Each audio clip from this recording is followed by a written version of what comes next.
1000 rakaat.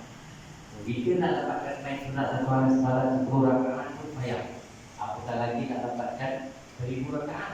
Tetapi dengan duduk dalam majlis ilmu tetap saja Allah telah beri ganjaran dari pada sunat 1000 rakaat. Benar. Dan kalau ada di antara ibu-ibu kita yang telah meninggal dunia sedang disiksa di dalam kubur disebabkan kerana lalu, maka dengan sebab anaknya duduk dalam ilmu, penyeksaan itu diberhentikan sementara.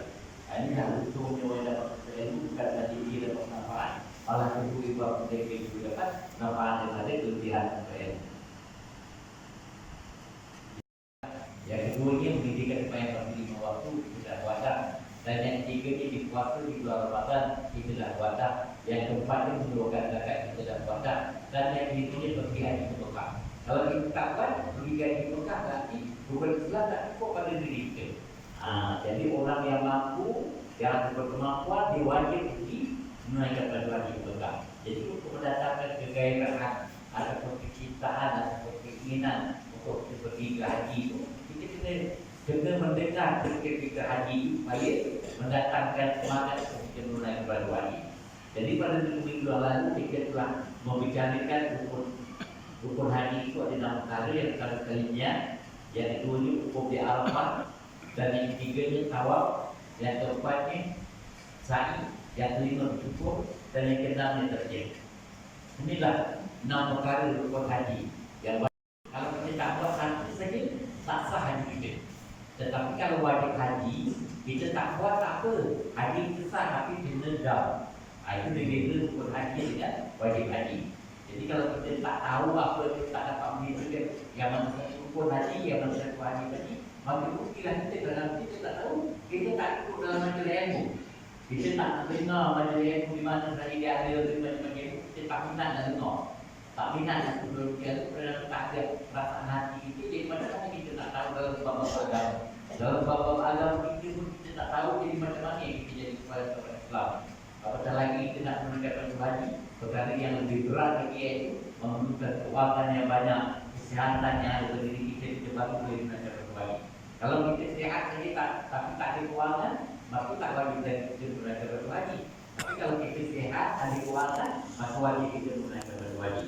Jadi kita lebih dahulu kita kena mengetahui bab-bab yang berkaitan dengan haji. Mudah-mudahan mendatangkan satu ilmu pada diri kita kalau kita menunaikan haji ini, supaya kita tidak menunaikan haji dalam keadaan yang sia-sia.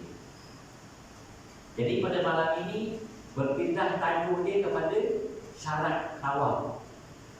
Maknanya cara-cara kita nak tawaf.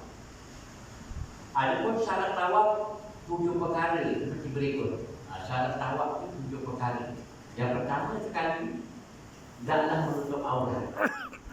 Orang yang bertawaf itu tak boleh tak menutup aurat. Kalau tak menutup aurat tak sah tawaf kita. Kalau zaman dulu, zaman jahiliyah dulu, dalam tawaf mereka dalam keadaan bertelanjang.